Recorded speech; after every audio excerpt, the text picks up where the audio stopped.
Welcome once again to Calgary International Airport, and welcome aboard the newly released PMDG 737-800 for Microsoft Flight Simulator 2024. Today we're going to be taking this aircraft on a short but hopefully relatively scenic flight from here in Calgary over to Kelowna, BC. Let's hop on board and get the aircraft going. So the aircraft is currently cold and dark, so we'll be powering it up from that state, so pretty much into the initial safety checks. We'll put the battery on. Our emergency exit lights, ground power is available, we'll put that on. And at that point, further safety checks consist of ensuring that the gear is down, and we have 3 green lights on the main panel annunciators and also on the overhead annunciators. The flap lever is up, that matches the indicator, and we have no lights. Then it's into the fire tests, so lots of noise.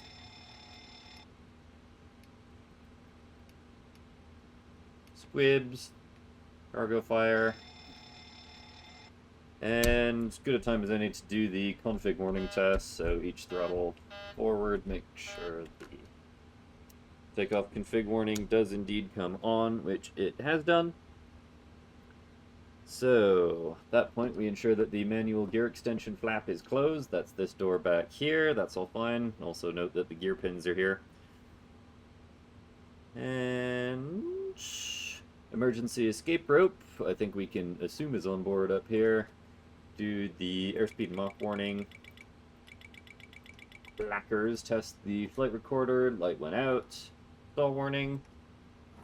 They generally only shake a little bit if the aircraft has been powered for less than 4 minutes. So, IRSs can both go to nav at this point. And we can pop down into the captain's seat, do the master lights test. The proverbial Christmas tree, as seasonally appropriate. I think that's every single light on, although it would probably still be easy to miss one. Test those autopilot and auto throttle annunciator lights as well. Oxygen test. I know there's another step you're supposed to do with this, where you look at the oxygen gauge up on the overhead to see if it's draining really rapidly, but I haven't quite figured out the correct sequence of clicks in order to do that, so we're just going to have to leave that be. Anyway, at this point, we will request data so that we can get to aligning the IRS and loading the flight plan. I'm also just going to do a nice and simple instantaneous loading of the aircraft directly from my SimBrief OFP here. And now that this is in, we should be able to get the IRS aligning and request the routes. So we are at Charlie Yankee Yankee Charlie. Lovely. We don't have GPS data yet. That is presumably still acquiring its requisite satellites, so we'll give that just a moment. Okay, GPS left is online, and it matches with the right, so we can grab that GPS position.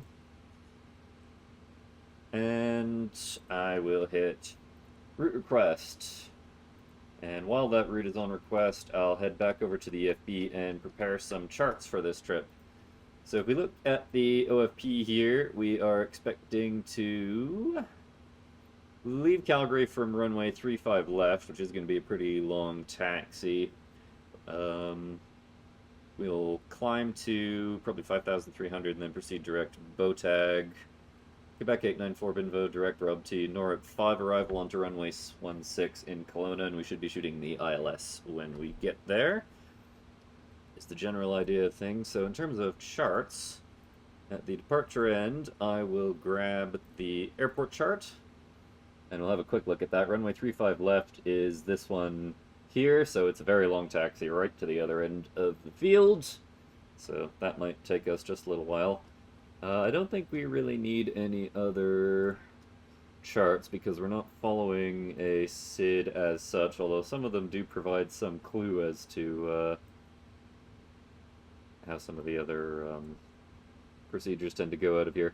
Unfortunately, things like noise abatement procedures for Calgary, I've not been able to find publicly anywhere. They're not on Black Box 711 site, which I normally use to find things like noise abatement and engine outsides, so we're just going to have to deal with that. Since this is such a short flight, I'm definitely going to prepare the charts for the arrival as well. So I believe we were taking the NORIP 5 arrival. Yes. Onto runway 16. Take the ILS Zulu for that. And the airport and parking chart for when we get there as well. So now I'll actually plonk the EFB down here, which is a really useful thing to be able to do. Back to the OFP. Route uplink is ready. We'll load it.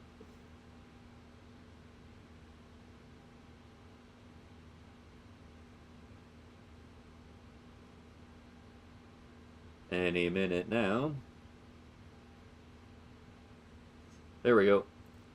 And just enter the, let's see, unable required nav performance RNP. That'll just be because the IRS isn't aligned yet, so I wouldn't worry too much.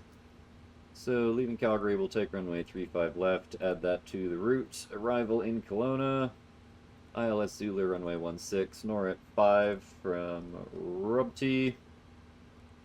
Add that to the route and execute. And we'll check that against the charts as well. Just pop this into plan mode. And direct bow tag, not much to see there. And Rubti, that's the entrance to the star. So we'll check that against here. So, Rubti above 12,400. Next. Eblel above 11,000. Norep above 8,000 and maximum of 210 knots if we're going to runway 16, which we are. And Lenur Ukvod. And from there, I'll probably just clear myself direct to Whitman, which I believe is the... Yeah, that's the initial for the ILS. And then pretty much right on down to the runway. So that all looks pretty good. Tell you what I'll do. I'm actually going to grab the ILS for our departure runway as well. I'll explain a bit about why I intend to do that in a minute. But anyway, back down to here, we can go to performance initialization. So for that, we'll go back to the OFP. I'm using the Ryanair format for the OFP, mostly because I find it quite user-friendly. It has information kind of where you want it. So cost index is going to be 26. Total reserve fuel will be... That's going to be 6.3. Zero fuel weight, we can just autofill, but I will check it against the weight and balance here, so...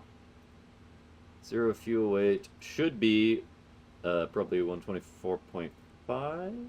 Yes, so I'll let it autofill that. And gross weight, that all lines up reasonably well. Now, what cruise altitude are they giving us? This flight is so short that actually going up super high doesn't always make a lot of sense.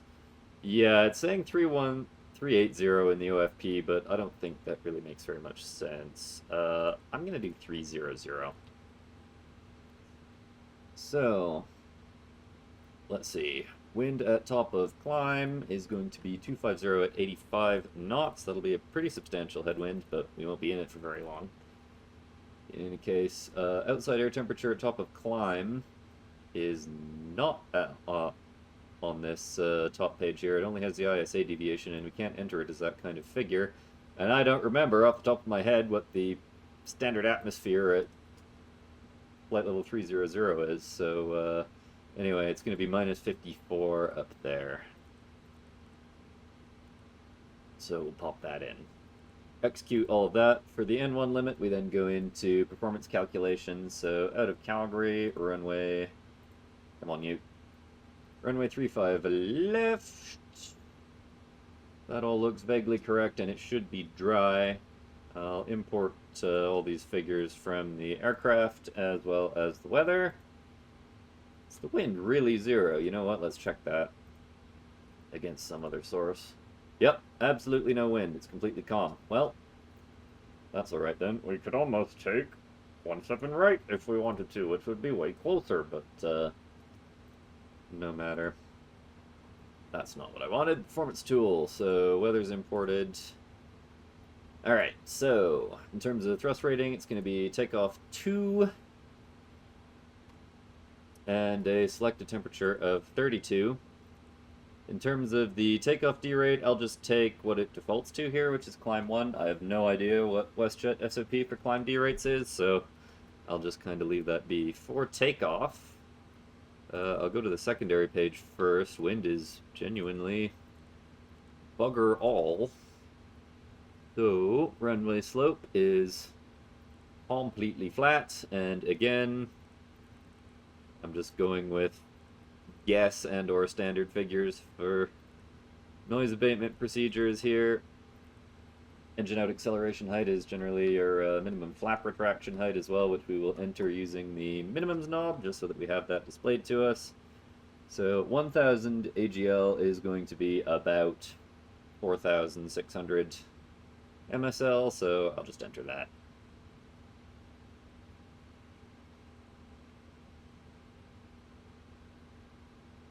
And it takes a hot minute because of the way this dialing system works. There we go. By tens. Eek. Never goes quite where you want it. There we go. 4,600. That's going to take forever to reset later, but whatever. And then on back to the main takeoff page. So once again, I'll check the center of gravity against the weight and balance instead of just mindlessly autofilling it. So takeoff CG should be 23 or near enough, and that is what it's autofilling, so that's okay. We'll use flaps 5 as the standard. That's not what I want. And 138, 138, 142, 138, 138, 142. Always puts the mind at ease when those things match up. And that is going to be it for the FMC preparation. I'm not going to enter any kind of engine out SID because, again, I haven't been able to find any publicly available information on what it actually is. So we'll just leave that be, I think. And it looks like the IRSs have aligned by now. So in that case, we go into our final flow, but before I do that, actually, I'll enter V2 up here on the MCP. That's 142, and our pitch trim is going to be 5.4, so I'll dial that up as well.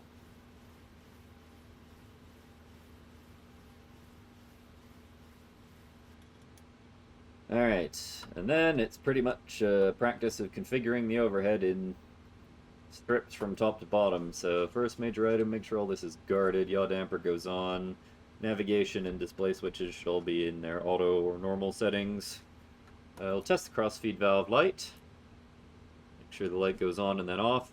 Technically you're supposed to do another master light test after that, so you know what, I will, just for the sake of completeness. The bulb is still working. Apparently in the real aircraft you can push in any of these and it'll test the bulb, but yeah. Anyway, I don't think we have any fuel in the center tank, so we'll just put on the pumps for the wing tanks.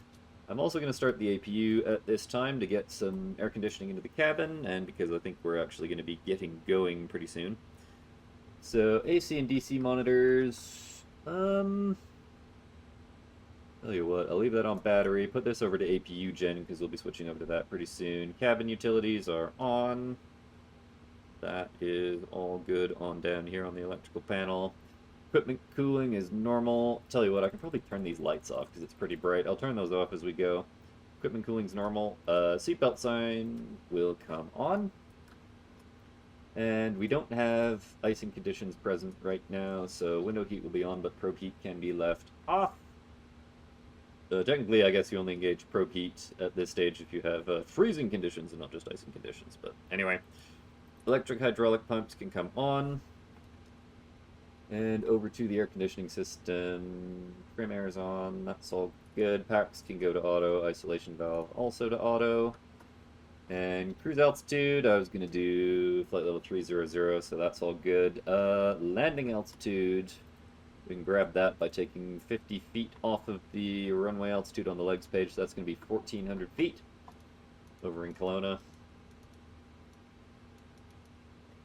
That is all good, and the pressurization mode selector is on auto, which will be confirmed by the checklist more than once, probably for Helios 522 related reasons. And down to the lights, just positions to strobe and steady will do for now. Engine start will go to the right side, and that is going to be it for the lights. Down to the EFIS and MCP. I don't really care about the first officer's side because I'm not really going to look at it.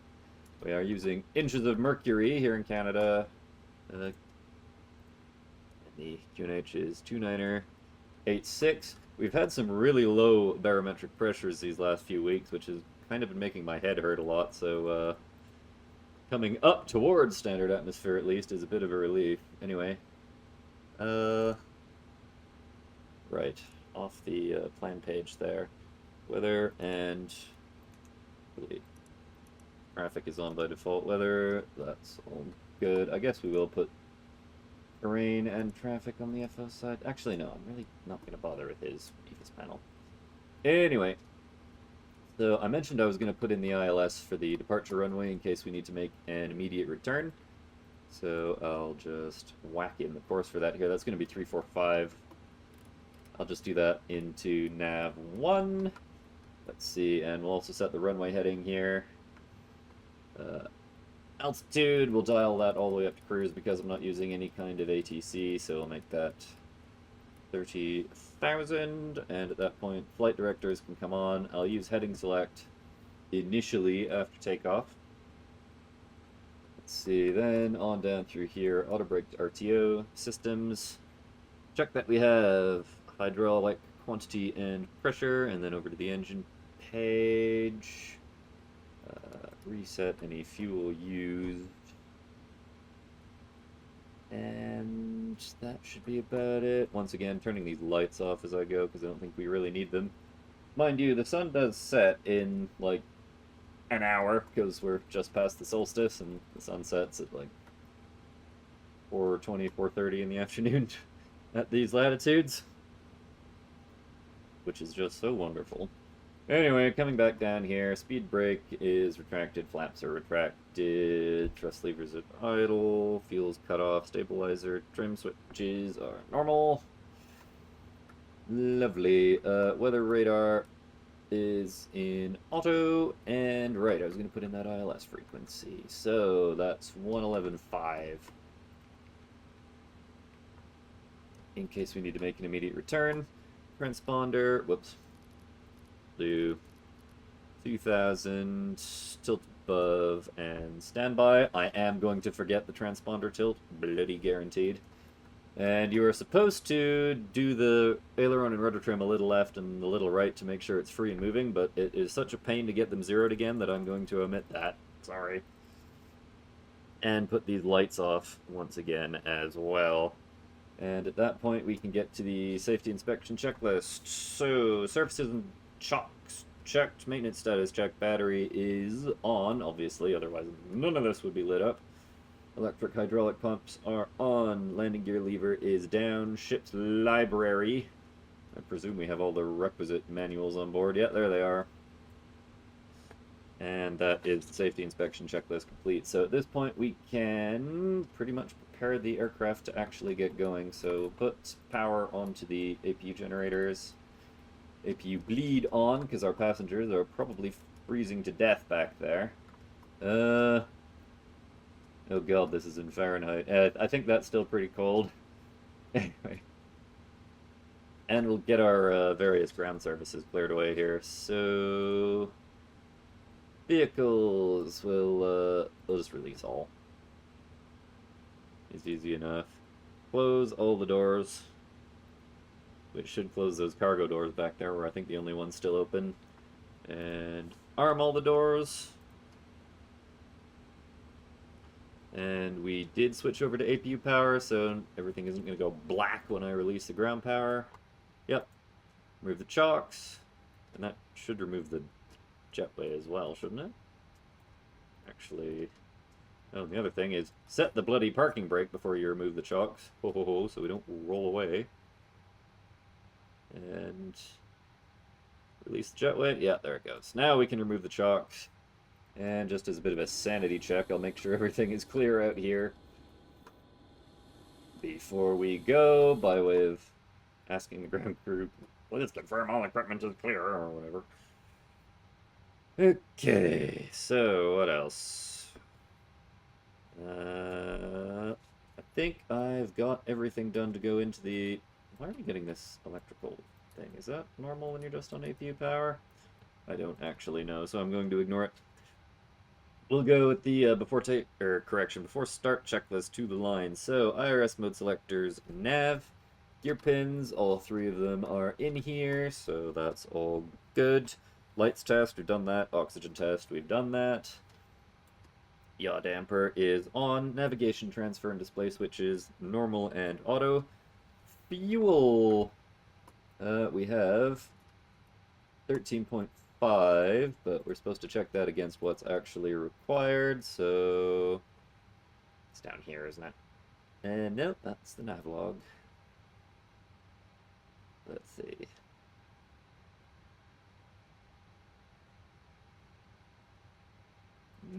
Block fuel 13,494. Presumably rounding up, so we have that.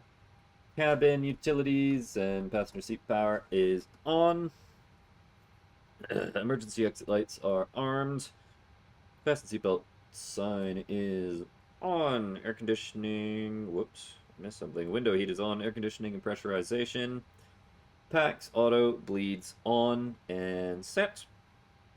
Pressurization mode selector, auto. Instruments, cross-checked.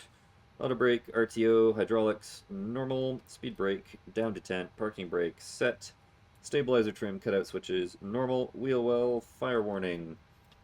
I don't actually know how to do that unless it was one of the fire tests I already did. Radios, radar, and transponder, that is all set up. Rudder and aileron trims, assumed free and zero, because again, I can't be bothered fiddling with those. And FMC is set, N1 and IIS bugs set, stabilizer trim set, performance, weight and balance, that is all done, and the rest of these items are not really relevant to the sim, apart from the doors being closed. So that is before start checklist to the line. So for planning the pushback, and indeed the taxi, we'll have a look at our ground chart here. We're at gate Charlie 59. Any minute, whenever you want to load there. At Charlie 59, we will, I'm thinking, actually, we might actually do a tail left push so that we can turn on to Juliet Tango this way, I think is the way to do that. So I will plan that in my, well, not my, in this Toolbar Pushback plugin that I'm using here, which again is sort of akin to better pushback for X-Plane. And we'll pre-plan that. So tail will be to the left. And I need to remember to actually turn as soon as we start rolling. Okay, so before start checklist, below the line, since we're properly ready for pushback now. So packs are going to come off. Anti-collision light, which is what Boeing calls the beacon for some bloody reason, comes on. And parking brake is set. Transponder alt off. And we should be good to go. So pushback is requested, parking brake released, and go. And as soon as we're clear of the immediate gate area, I will start up.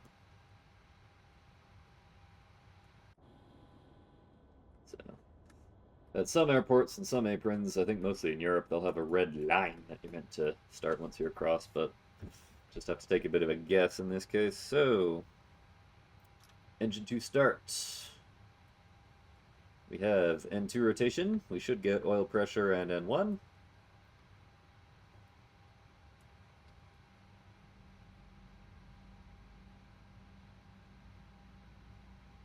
There's oil pressure. There's N1.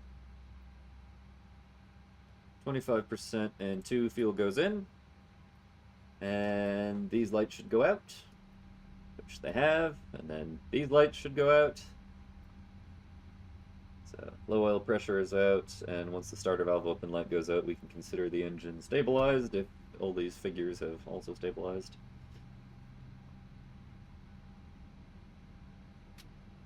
Starter cutout, valve closed, engine 2 stabilized, starting 1. And 2.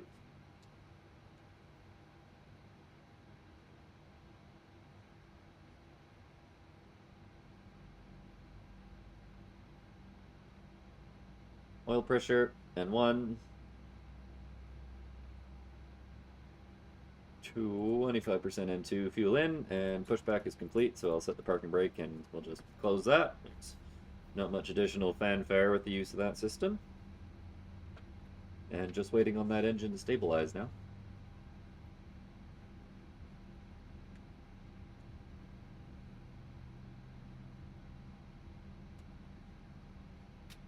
Starter cutout, starter valve closed, engine stabilized. So at that point, let's see. Put the engine generators on. The bus. APU can come off. Ground equipment we'll assume clear because we just use that simple utility. Start switches will go to continuous. Probe heats will go to on. Anti-ice is not required because we don't have icing conditions here today. Packs will go to auto. APU bleed comes off. Isolation valve will verify is on auto. We will set the flaps and double check the pitch trim. Start levers are in idle detent. We'll do a quick flight controls check.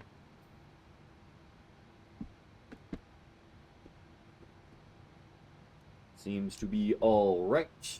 Quick recall, and then blank out the lower display unit.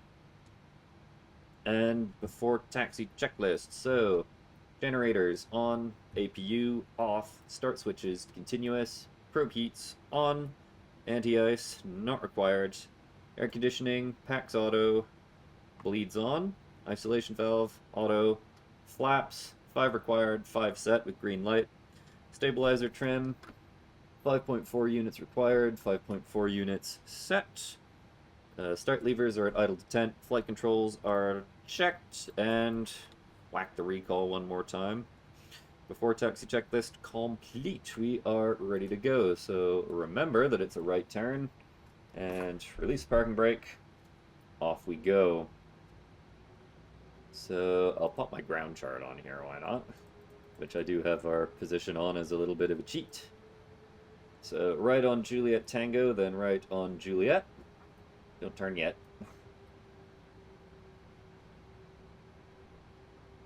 I'll set about 35% N1 for breakaway thrust until we reach 10 knots.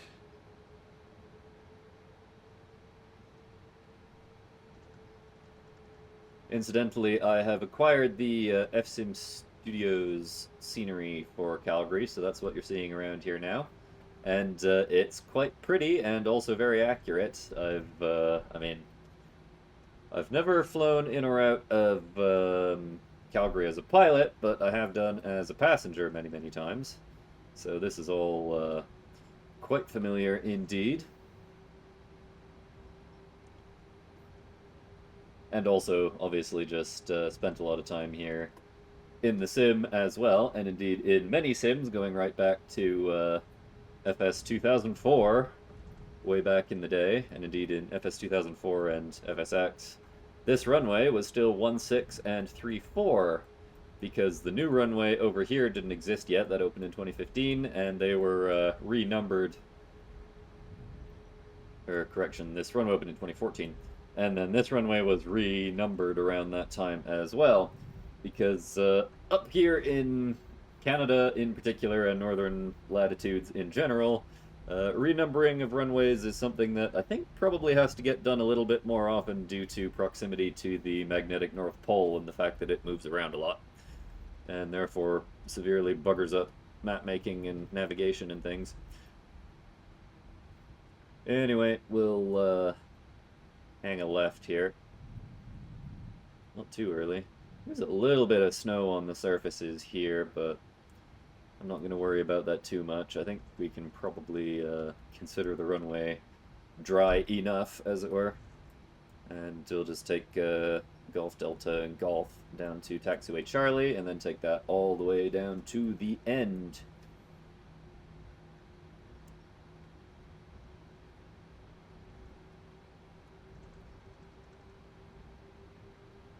You know, I feel like there should actually be a little bit more snow outside on the ground as well, because I was actually in this area this morning just on the road, and I feel like I remember seeing more snow, but anyway, not to nitpick too much.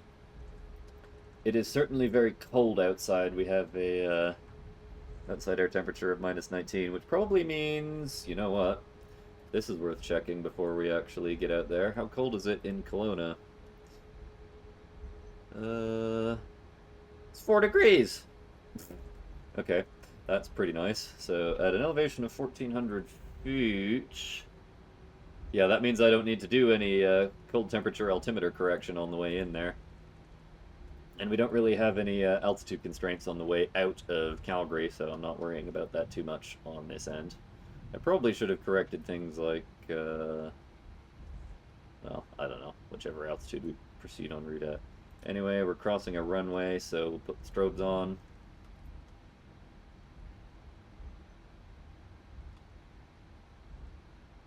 And left on Taxiway Charlie. And this is noted as a hotspot on the taxi route. I can see why, because it would be not too difficult to turn onto the runway accidentally. But this is most definitely Taxiway Charlie, and it is just a very long straightaway all the way to the end, so feed in some power, get right up to 30 knots, and roll down there without too much fanfare. And now would also be a good time as any to do the before takeoff checklist to the line. So config, you just check by pushing the throttle all the way forward quite briefly. Config is checked. Flaps, 5 green light. Stabilizer trim, 5.4 units set. Takeoff briefing. I guess I didn't really brief it properly, but we did review the charts and everything, so I have a decent idea in the front of my mind of what we're going to be doing. We'll basically proceed on runway heading to 5,300, and then we'll do a direct bow tag, engage LNAV, and off we go, pretty much. Is how that's going to go. And the cabin, give them a bong, and then declare that secure.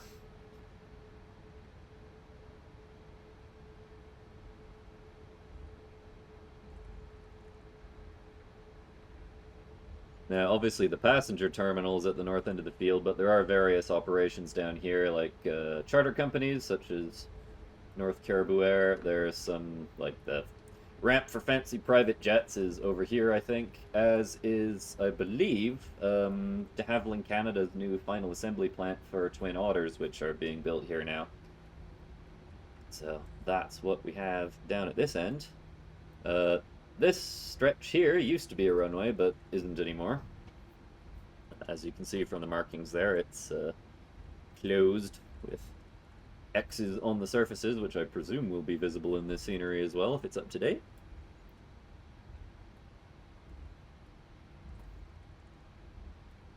Anyway. But yeah, back before what I'm still, in my mind, calling the new runway, even though it's been open for over a decade. Before this runway opened, whenever the wind was from, you know, the northern half of the compass, which it is a lot of the time, it meant kind of a really long taxi for everyone. So the second runway really did streamline operations here a great deal, it seems.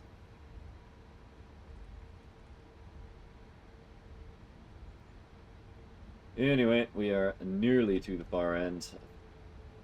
Oh, we're up to 33 knots. I've exceeded the speed just a little bit, so the airport rozzers are probably going to give me a speeding ticket in just a moment. What do we got? I think I see a DC-3 over there. There are some of them around and in service in this part of the country, obviously. And I have seen a few flying around in real life as well, including turboprop conversions. There are a number of interesting things that exist there. Oh, actually, I bet this is de Havilland Canada's final assembly plant over here. Whoops! I was gawking and not paying attention and just about missed the turn there. Okay, well, this is why you pay attention. So, into our lineup items, so lights. Landing lights on, strobes on. That's all good. Auto throttle can be armed. Navigation, heading select is fine. Transponder, TARA, tilt above, and complete before takeoff checklist below the line. Make sure the approach path is clear. So MCP set, transponder, TARA, tilt above, strobes on, landing lights on, checklist complete. We'll make this a rolling takeoff. So I'll start my turn when basically my head is abeam the turning point there. Stabilize the engines at 40% N1. Which does take a while, it must be said. And start the clock. Toga, give it the beans. Little bit of forward stick, but just a little bit. Airspeed's alive. And we should get the remaining callouts from the first officer, so we should say 80 knots. There he does. So release that forward pressure.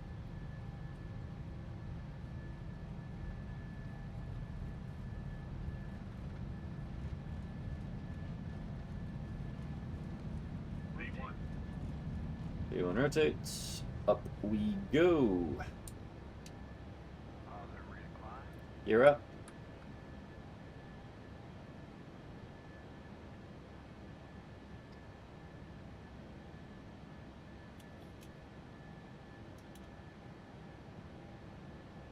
And we're pretty light, so it's commanding quite a bit of nose up here. And that should be our thrust reduction and acceleration height there, so we'll actually hit VNAV at least to get our requisite speeds, and set flaps 1 since we're above V2 plus 15. And there's 5,300. Autopilot on. Direct. VOTAG. LNAV. Flaps up. Speed checked. Yeah, there was definitely way more snow on the ground when I was over here this morning. But, oh well. Probably some sights to be seen on the way up if I don't allow myself to be distracted by the scenery once again. Anyway, after takeoff items, pressurization looks vaguely alright. Start switches can come off. Gear lever can go to the neutral position. Auto brakes off. And the after takeoff checklist. So air conditioning and pressurization, we'll do the L check. So yeah, that's pressurizing. These are all still set. That's all good. Engine start switches off. Landing gear up and off. Auto brakes off. Flaps 0. No lights. And that's going to be it. After takeoff checklist complete. Let's have a look at the left side here. What do we got? We have Nose Hill Park over here. This is the Glenmore Reservoir, sort of off in that direction. Have a look outside, I guess. Highway 201 running around here. And that's all that's super visible. Back towards the airport from whence we came. Yeah, sort of the northwest of the city is what we pass over on this route here. We might have Ghost Lake come into view off on our right. That should be over here somewhere. But anyway, I should be paying a little bit more attention here.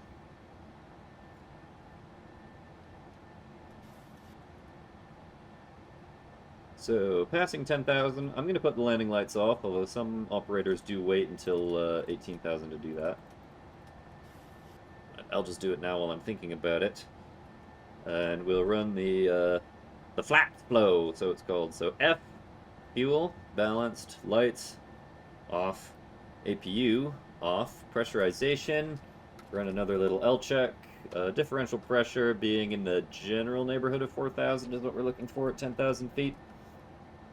Everything else still good.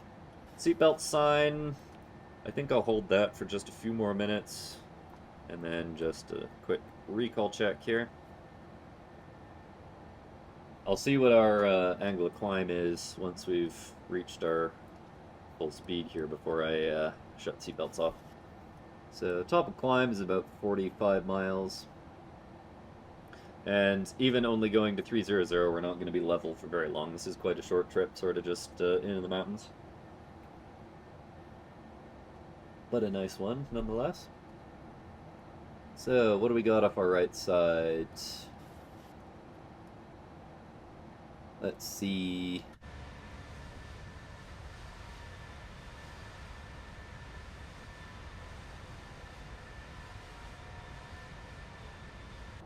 Yeah, that's definitely Ghost Lake over there. Cool. Alright, well, our angle of climb is less than 7 degrees. We're not experiencing any major bumps, although with the sheer amount of wind that's going on right now, I would actually expect some turbulence over the mountains, so I may hold the seatbelt sign for a little while longer yet.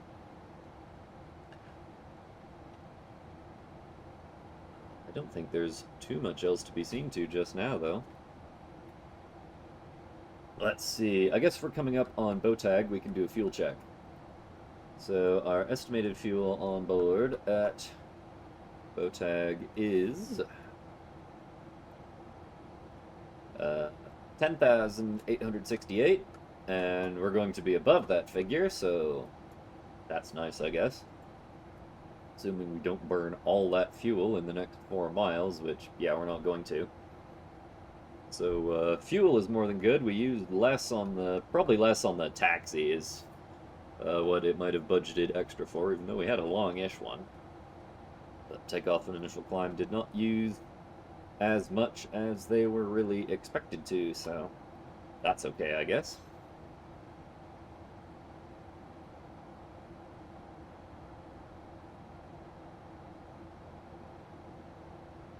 Yeah, we can go over to the sort of general en route chart here. And yeah, you can see already a decent chunk of the way along, so things are going to go quickly here. We're probably going to be doing descent preparation almost while we're still climbing on this trip. But anyway, coming up on 18,000 feet. So, set standard, passing 182 now. That's all good. And I don't think there is a whole lot left to be seeing to, so I might come back in just a little bit when it's time for descent preparation, which will not be long, but there you go.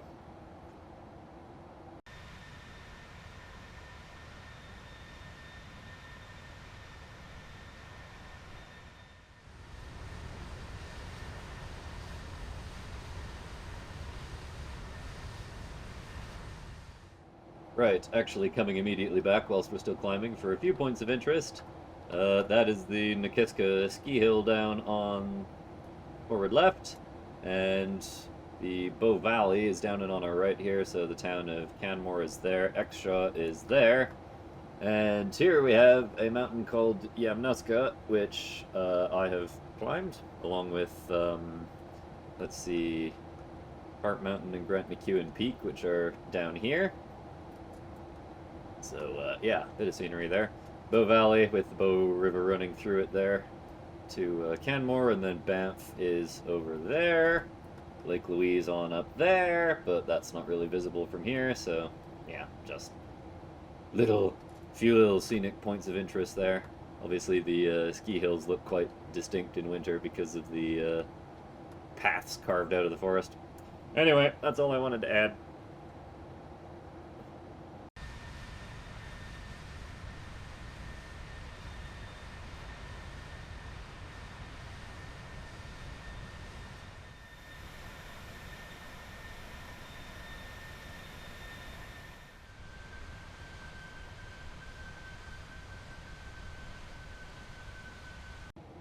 Right, I'm rejoining you just a few minutes after leaving off there. We're level at 300. Top of descent is in all of 15 minutes and about 80 miles, so it is time to jump into some descent preparation.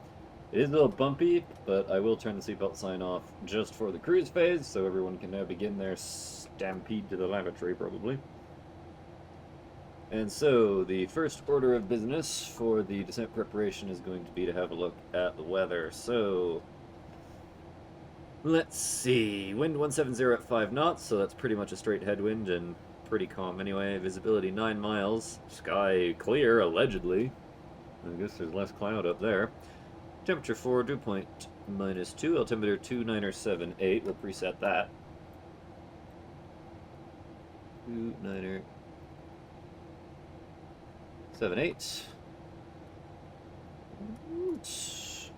Let's see. Next up, we'll pop into the descent page in the FMC here. We'll do 250 knots at 10,000 as that speed restriction.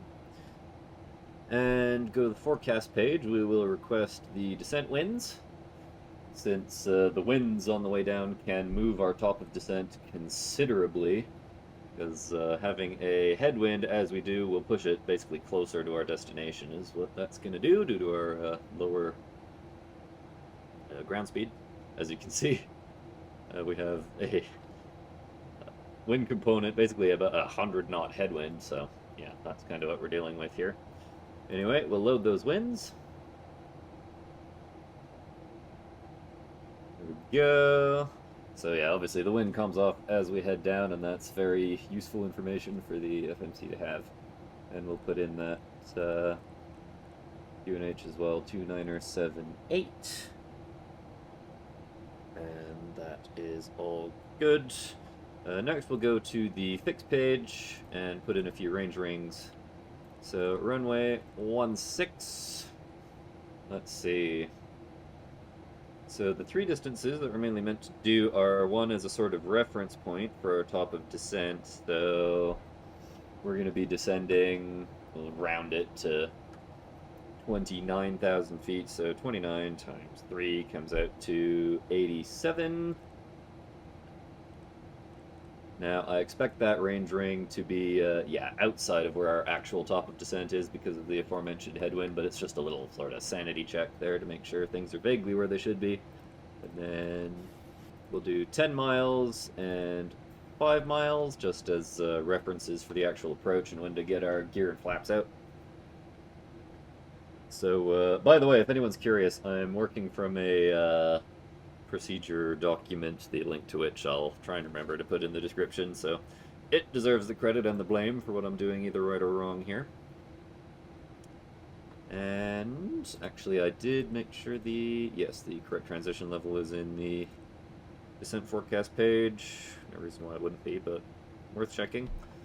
And we did already more or less check the route when we took off in Calgary, so I probably don't feel much of a need to redo that. So now we'll go to the entering of the frequencies. So ILS Zulu 16.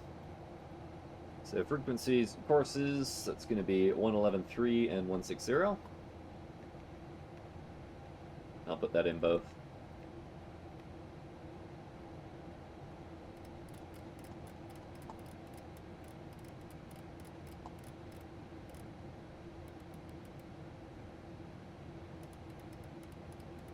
Truth be told, I'm kind of glad we're taking the ILS for 16 today because runway 34 only has a very scenic, admittedly, RNAV procedure, but one which has been a bit of a nemesis for me. I always find some way to bugger it up every time I try to fly it, so some other time I'll have to come back and see if I can do it properly. That one, actually, if you're curious, it's the RNAV,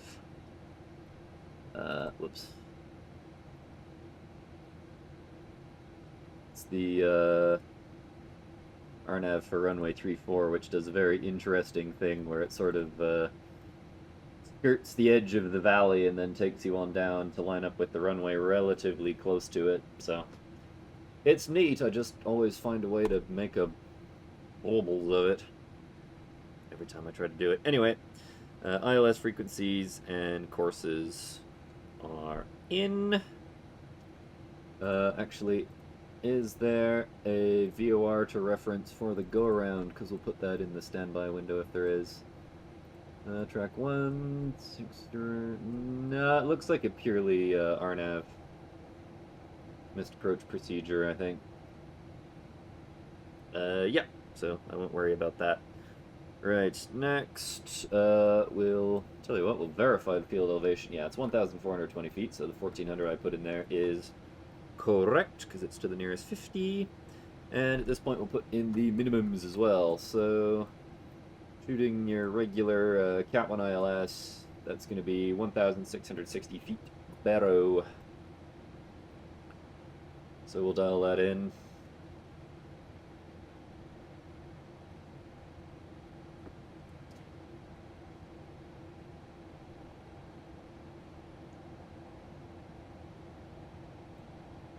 And slow her down a bit. Here we go. 1,660 feet barrow set. And in the interest of getting things done early, we'll do our performance calculations for the landing as well. So, our runway 16. It should be dry based on the weather we were reading there. And the aircraft, that seems to be basically estimating what our landing weight is going to be, and that would seem to be approximately correct. Yeah, if we're going to be minus about 1.5 on fuel, yeah, that should be right. So, let's see. Import the weather. We'll see what Flaps 30 Auto Brakes 3 gives us. We'll be using most of the runway, which is fine because we need to vacate at the far end to get to the terminal anyway. I'll brief the taxi in a minute as well if I remember. So, Auto Brake 3, that should use most of it, whilst also giving us a not too hair-raising margin. And we can use the minimum VRF additive because the wind is only 5 or 6 knots is what it was, I think. Yeah, 170 at 5, so almost a straight headwind anyway. Nothing to worry about there. So, 147 knots. I guess we can preliminarily enter something into the approach ref page here. Okay. So that's that mostly done. And I said I was going to brief the taxi in as well. It should be very simple. We'll just be vacating off the right side of the runway. Almost all the way at the far end on either Charlie or Echo. And then the terminal's right here, and there's the parking chart. And with the way that I have the FSLTL traffic injection running, we'll just go to whichever gate's available. Our assigned one is notionally 7. But yeah, we'll kind of just do whatever we can there. So, top of descent is coming up pretty soon. I'll probably come back as we're getting close to shooting the approach.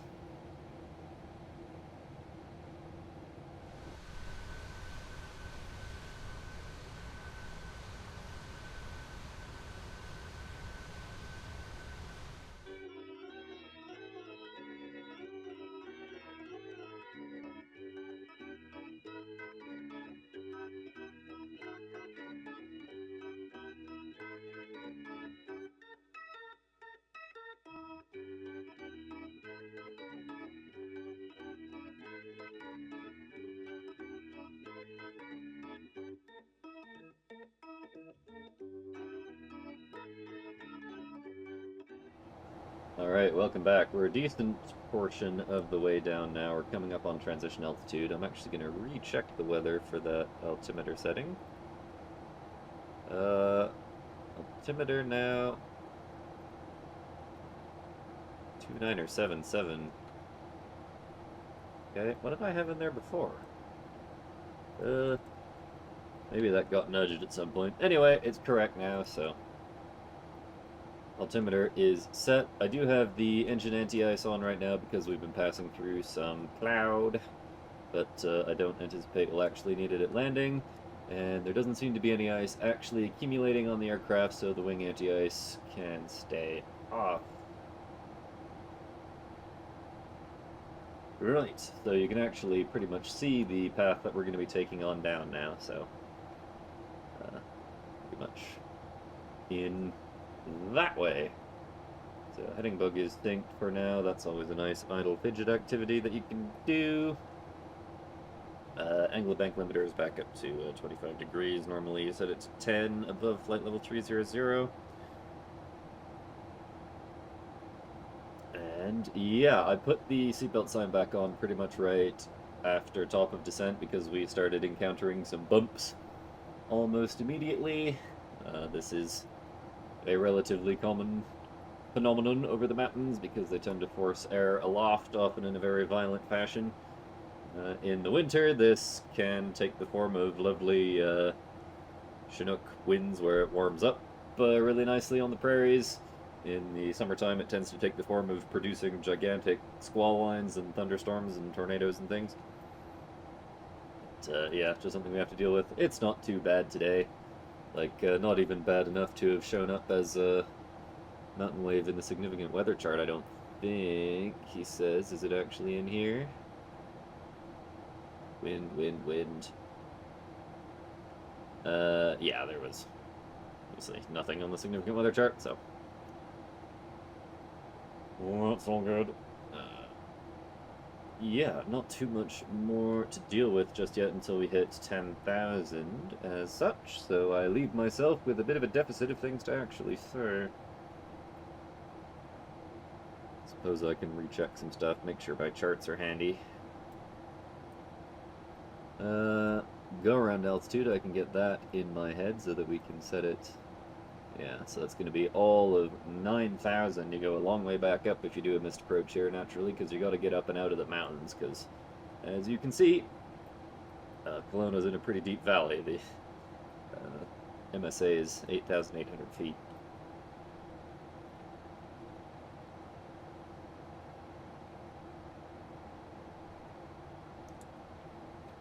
But some of the view is coming into view as we get down here. So at least we have that. I suppose I can pull up the star chart. Oops. I said star chart. There we go. Or indeed this one could give us some insight into precisely where we are. Oh, okay. Yeah. So what's off our immediate front here? I guess this is the north end of Lake Okanagan, Pushback, and Mara up here, Maple Lake over here. Only some of those are really going to be visible from here. That's the south end of Maple, I think. Yeah, Pushback over there, I think, is the general sort of area that we're dealing with here. And I guess you can actually see the... Well, actually, no, never mind.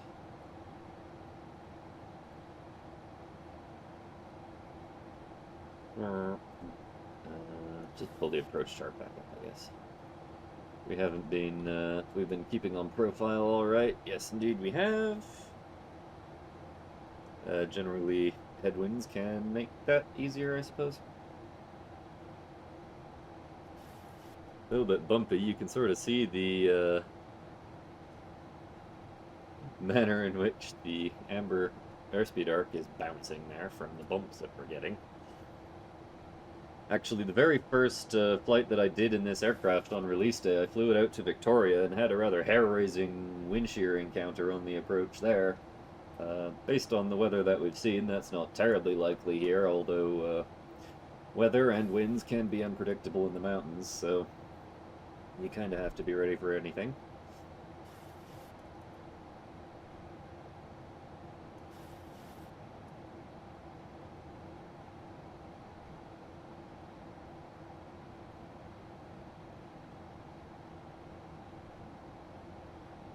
Suppose we can have a look at the pressurization. That's something that's always worth keeping an eye on. Cabin descent rate is coming down a bit. It's already largely sort of pressurized itself. Well, not Yeah. Anyway, I should really stop talking before I just put my foot in my mouth more than anything, so... Anyway, you can sort of see where we're going to go here, though. We're going to proceed down the valley, and the airport might become visible before too terribly long. It's on the east side of the lake, as is most of the city. Some snow out here, but not a ton, but again, I'm a little bit unsure as to how accurately the city is actually representing that. This is the town of Vernon down here, which does have an airport. Could allegedly be off our port side, sort of by our river, but I'm not sure I can quite spot it.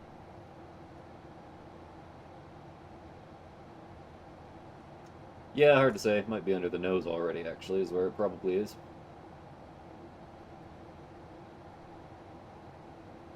I just keep waiting for us to hit 10,000, but we're descending kind of slowly here. Which is kind of necessary as part of the profile to take you down into the valley, I suppose.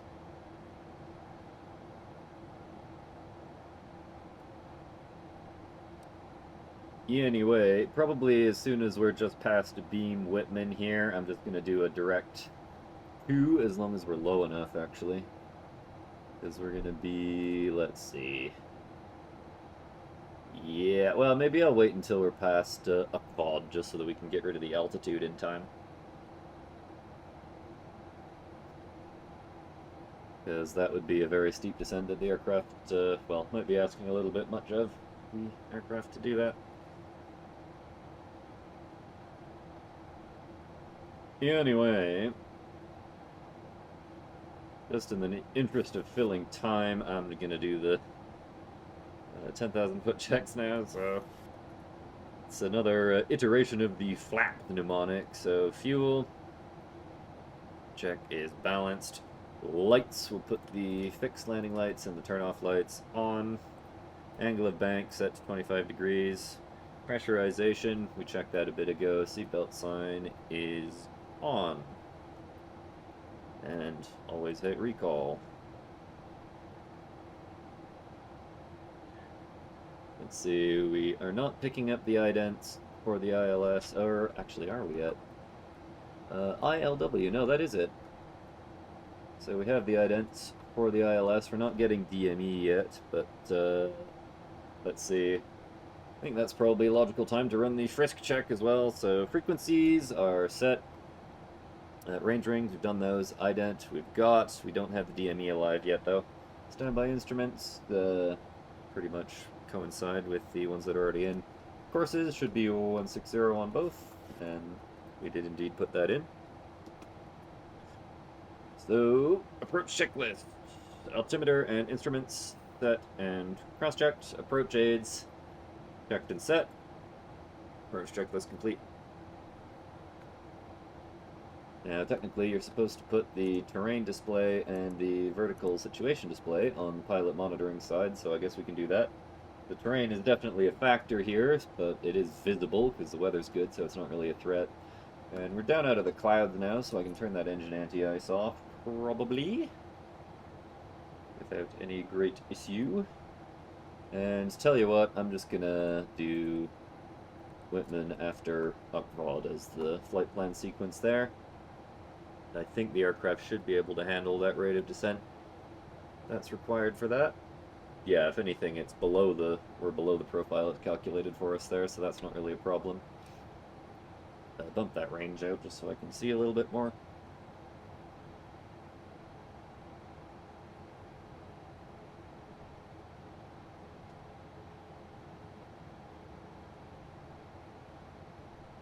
If anything, I probably could have made that turn a little bit sooner. It's a longer distance than I was giving it credit for. Whatever. As long as we're at 4,200 at TAPV, that's the... well, it doesn't actually have the symbology of being the final approach point, but that might actually, well, I don't know. You get the idea, anyway. So, as we turn on to the intercept heading for the localizer, I will arm approach.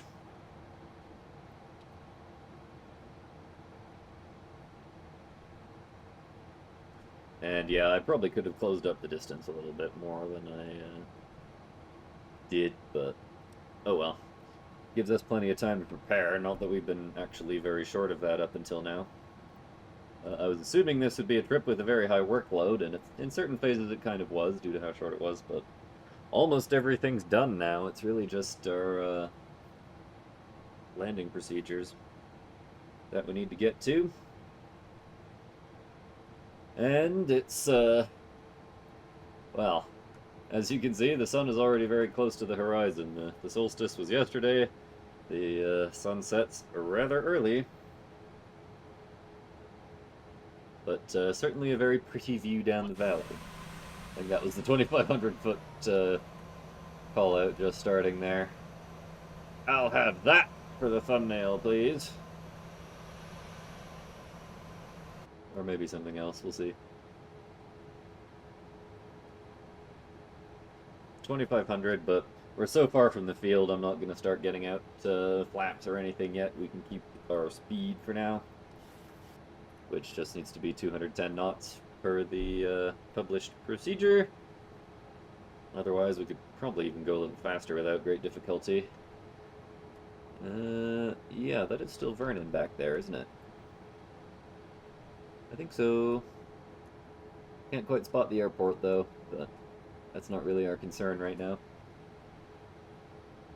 What else can I say? Oh yeah, bit of a personal point of interest. The very first time that I flew in an aeroplane was actually from Calgary to Kelowna when I was all of 3 years old in a smoke-belching 737-200. I might do that with the FlyJ Sim 1 in X-Plane someday as a pure replication of that. But, yeah, reasonably scenic way to go. But memories of it are obviously very foggy, though I think I do just about vaguely have some recollection of it. Anyway, localizer is alive, I do believe. So we should capture that at Whitman here. Sync up the heading bug. In fact, I'll set it to the final approach heading already.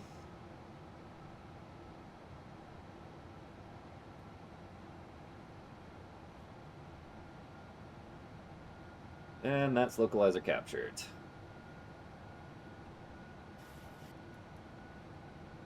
Probably be a while before the glide slope, though. If we start descending on the VNAV profile relatively soon. And so with these range rings, what that's prompting us for is we want to have flaps 5 set by that 10-mile range ring, and then gear down in flaps 15 by 5 miles. That should get us slowed down in due time. Of course, that may take a while yet because we still have a bit of a headwind up here, although it's pretty insignificant compared with our speed.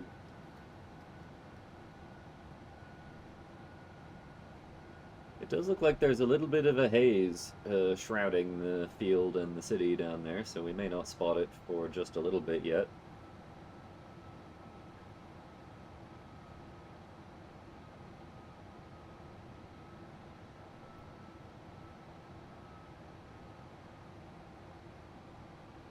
And still descending on the VNAV path, although the glide slope is alive, so we might snag it sometime during the descent towards Tappy here.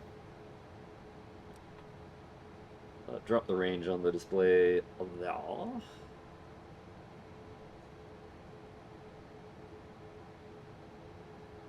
2,500. Yeah, radio altimeter is not going to be super relevant to our height above the aerodrome here, although you can see that we pass relatively close to this ridge line, to the point that one can make out some detail, including that little house there. I wonder if anyone lives there, or if it's a fire lookout or something like that. There was a big wildfire, I think 2 years ago now, sort of over here, that did threaten the city somewhat. Alright, we're coming up on that 10-mile range ring. We're at the flaps up maneuvering speeds. Start getting flaps out. So, flaps 1. And the aircraft should reduce speed to reach the flaps 1 maneuvering speed. Flaps 5. And it's having trouble getting rid of that because we're descending, so we'll put the speed brakes out for just a little bit here.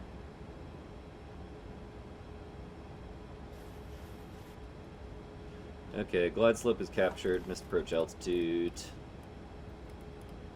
9,000 set, and because we're still having trouble getting rid of speed, I'm going to put the gear down.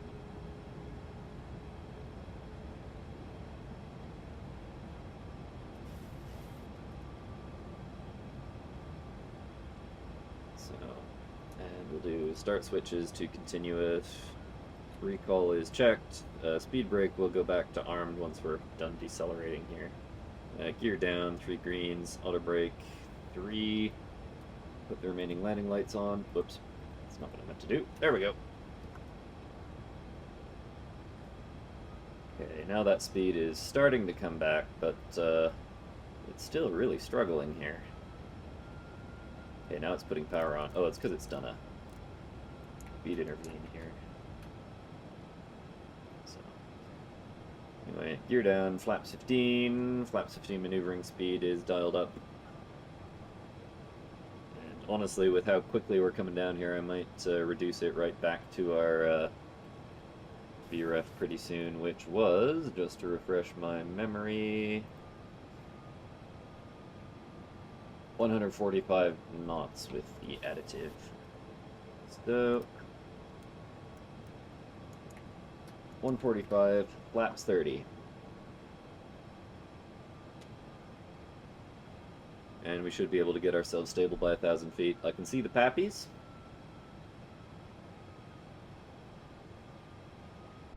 Well, gee, isn't this a pretty view? It's largely the city itself that we're passing over here. But I will pay attention.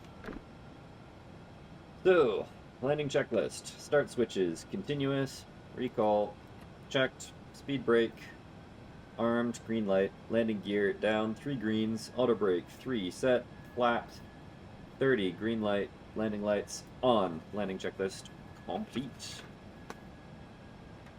Whoops! I just pushed a button that I didn't mean to, and it raised the flaps. Interesting. Okay, yeah, we are really starting to get some bumps here. I think those winds are maybe a little bit, stiffer than anticipated. Hopefully they calm off as we get down towards the field. Tell you what, sync up the throttle, auto throttle off, autopilot off, my aircraft. Terrain, pull up. Terrain alarm? Terrain, pull up. I don't think we should be getting that. Terrain, pull up. Maybe it's because we passed so close to that ridgeline just behind us there. Approaching minimums. Okay, ooh, we're quite fast actually, so power back. Minimums. Uh, Sync rate. that's not stabilized. Go around.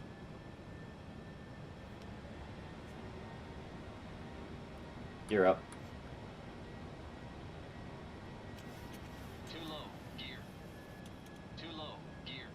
Oh, I'm not so worried about that. Okay, all that stuff back on. Flaps can start coming up, just don't get too slow.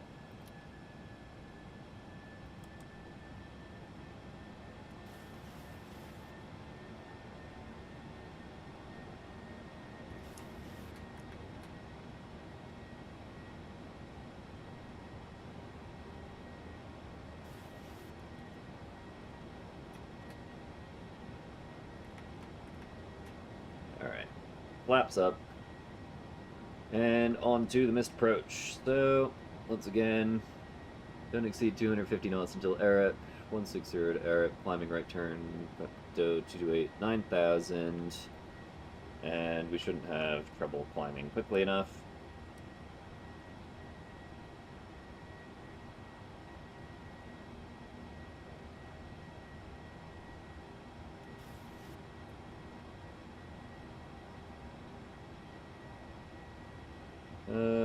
Okay. Some of this stuff Actually, no, those are gonna... Oh, these are a pain. Anyway, not really the time to be fussing around with lights. So, let's see. I think what we'll do is go back onto the ILS via Datbo from that missed approach point. So, ILS Zulu 16. Datbo.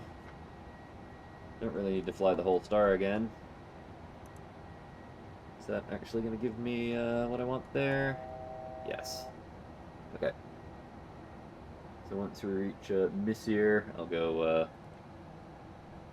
direct Datbo, I think, as long as the MSA is good enough. Which, yes, it should be. Because we'll be above the MSA for the entire area once we're up at 9,000, so... Yeah, that's all good. Whoops. Okay, well, I probably could have bodged that approach, well, bodged that landing from an unstabilized approach, but that didn't feel like a terribly proper thing to do, so I elected not to. Why aren't you doing 250 knots here, autopilot? Shouldn't you be?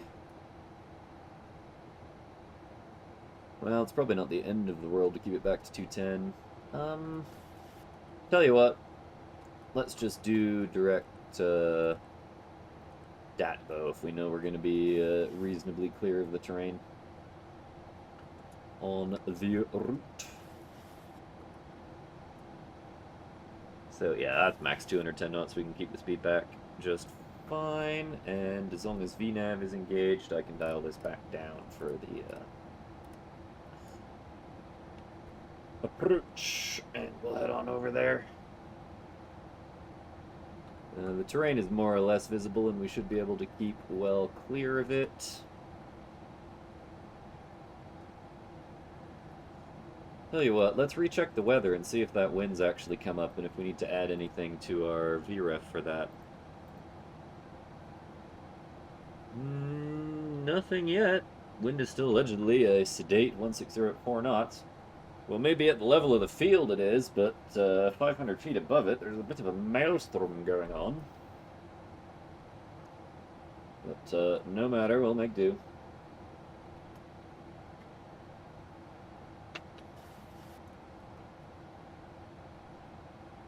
Let's go back through our approach items here. Yeah, everything's all still pretty much set up, so not too much trouble there. I might actually go away for a bit and come back as we're approaching the beginning of that. Approaching the beginning of the approach. What a wonderful piece of phraseology I have used there. But yes, I will probably do that once I have accomplished the Herculean task of sinking the heading bug. So, see you in a bit.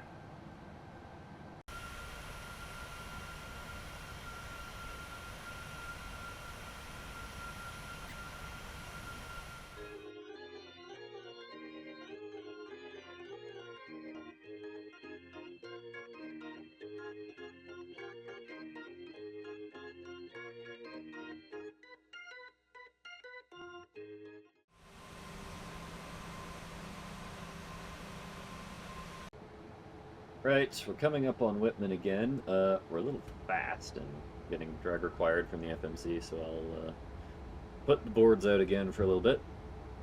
But we're just about ready to shoot the approach again. This time I think I'll actually take the autopilot out a little bit earlier, because it'll be easier to get stabilized when I'm flying manually for the last several hundred feet, I think. Because I'll kind of have a feel for things as we head down towards the runway. Still too fast, crikey. It can be difficult to get rid of speed in this aircraft, I've noticed. Anyway.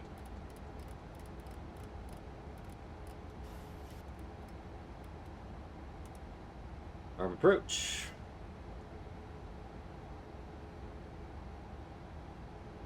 Localizer captured.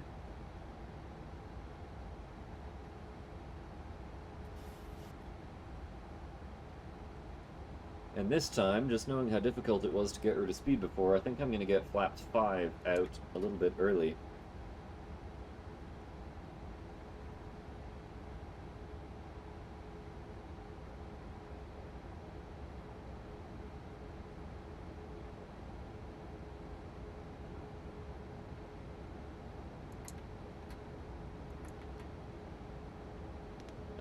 I'm going to do speed intervene here just so that I'm on top of things speed-wise.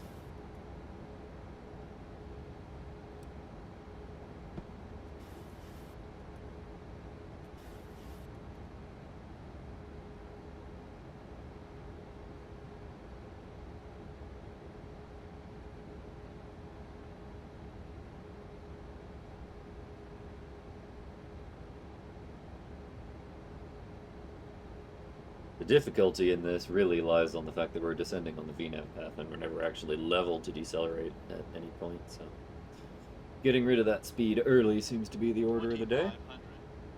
2500, but again, that's not super relevant. I wonder if we're going to get that terrain alarm on. We're final again. Oh boy, that was a bit of a gust there. Okay, put the boards away.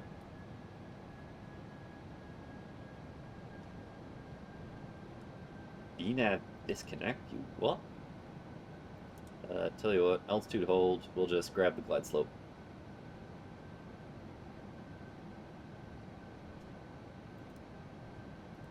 There we go. Glide slope captured. Misapproach altitude set.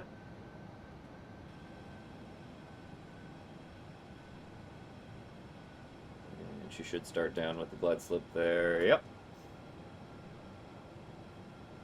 All right.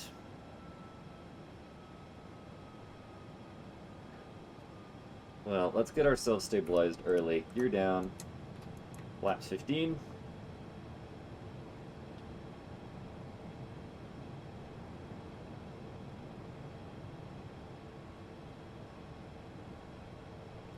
Approach VRF not selected. Oh, has it deleted that? It has. Okay. Now I should get my bugs back, right? Yes. So flaps 15, maneuvering speed.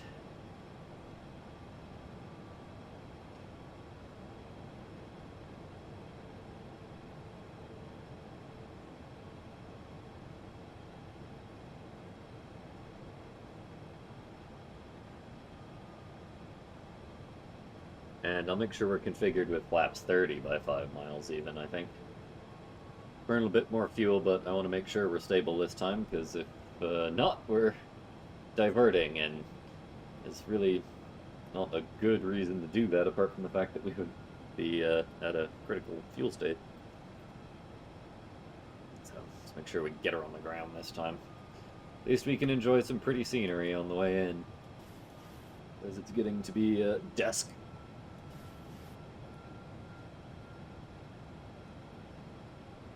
Boy.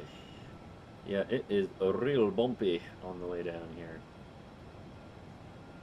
To the point that I almost feel like adding a bit to the VREF just to account for it, because, like, calculation we did was based on the wind at ground level, but that's obviously, like, a whole different universe to what it is 500 feet above the field. So. Anyway. Flaps 30. All set. You know what? I'm gonna leave it up at 150.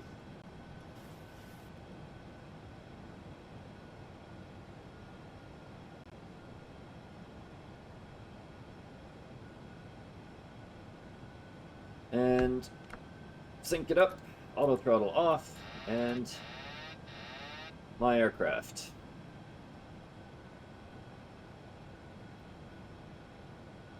We'll take her in manually here.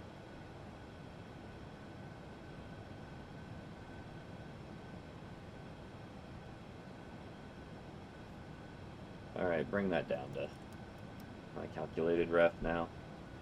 1,000. I might be overcorrecting with the throttle a little bit here, we'll see.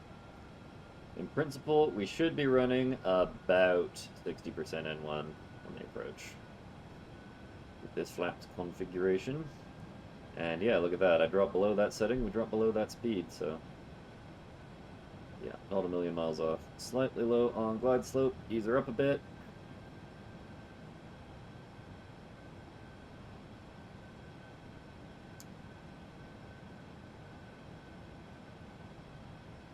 And we're about at the, well, actually we passed the stabilization gate. If we were going by 1,000, we passed it a bit ago.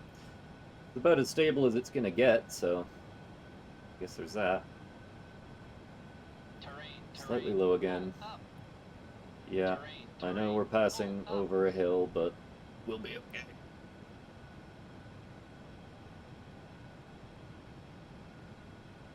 Approaching minimums. High on Pappies, low on indicated Minimums. on instrument glide slope. I'm going to go by the Pappies, actually. As checked, we'll continue. 100. 50. 30. 20. 10. Don't float too far, it's not a very long runway. Right, we're down. Full reverse because we landed long.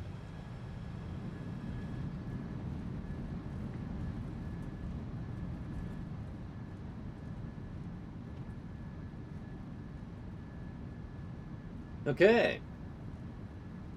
Well, I was a little bit clenched there, but pretty much okay now. I think we'll vacate down at the end at Echo there. Make sure the auto brakes actually come off there. I forgot the retractable landing lights and the engine start levers. You see, this the go-around interrupted my mental sequence a little bit there. Well, anyway, speed brakes can come down, and probably the flaps as well. I'm not terribly worried about there being ice in those.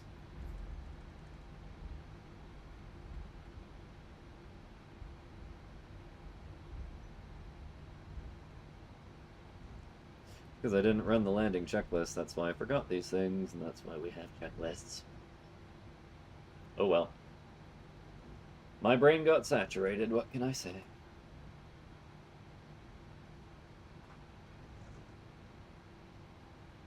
So, as we vacate, we'll see if our actual designated gate is available. I don't think it is. We're probably going to have to go down to the end and park at one of the bays that doesn't even have a jetway. Anyway, as we've now vacated, we'll do the lights,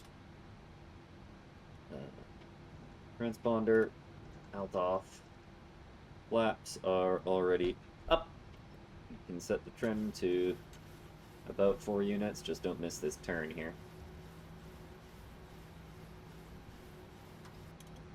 Right. Auto brakes off, engine display on, flight directors can come off, but because we're so close to the gate, we need to get that APU started.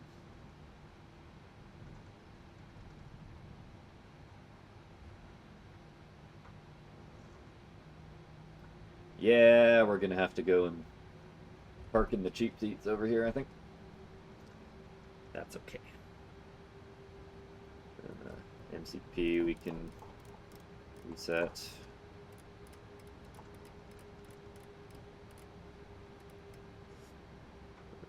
What it matters. Start switches are off. Curve key can come off.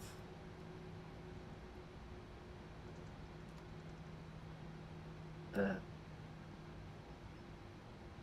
see.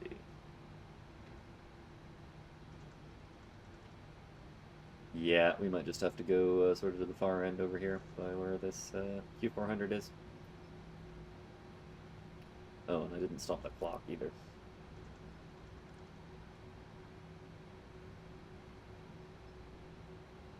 In my defense, trying to do something and talk over it at the same time results in brain saturation happening a little faster. That's my excuse, and I'm sticking with it. Yeah, what do we even got over here? Yeah, I guess that's kind of a spot. Although it's probably not really intended for jets. And there's a guy there that we're probably going to run over. Taxi light off as we turn in. And in the absence of a proper marshaller, I will self-marshal onto our squidging of this gentleman here. Splat. Yep. Oh well. We'll just get ourselves sufficiently clear of the taxiway. Which I think we probably are by this point. And come to a stop. Parking brake on. We'll put the APU on the buses. 2 blue, 1 red, engines dead. And seatbelt sign come off. And once we're below 20% N2, we can put the beacon off and go into the rest of the shutdown procedure.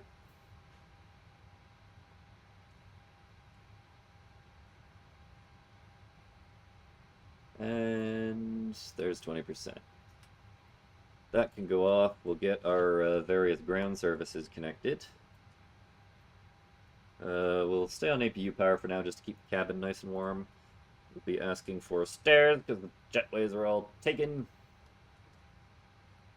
And now that the chocks are set, we can release that parking brake. Why are the stairs inhibited?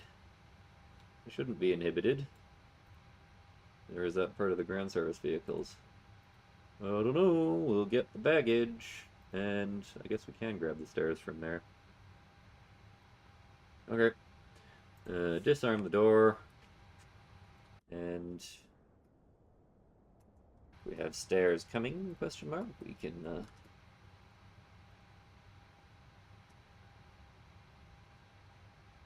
probably open the door. Anyway, into the after shutdown stuff. Fuel pumps will come off with the exception of forward left, which is still supplying the APU. Electrical APUs on the buses. Fast seatbelt sign is off. Window heat can come off. Probe heat is already off. Anti-ice is off. Electric hydraulic pumps can come off. Voice recorder auto. Packed. We'll leave those on auto and put the APU bleed on. Exterior lights, we've seen to those. Start switches are off. Auto brakes are off. Speed brake is down. Flaps are retracted. Parking brake is released, but we have chocks in place, so that's all good. Start levers are cut off. Weather radar off. Transponder 2000 standby. And let's double check our ground services over here. Yeah, those stairs are there, so we can make sure the, actually the door's already open, right? Yes, it is. Well, that is pretty much everything seen to for the shutdown. We can go and say goodbye to our passengers. And they've all buggered off already, so I'm afraid on that anticlimactic point, it is time to end. I hope this has been at least vaguely interesting to watch and that my screw-ups were not too intolerable along the way. And not sure whether I'll have something else out before Christmas or not, so if I don't, then Merry Christmas and toodles.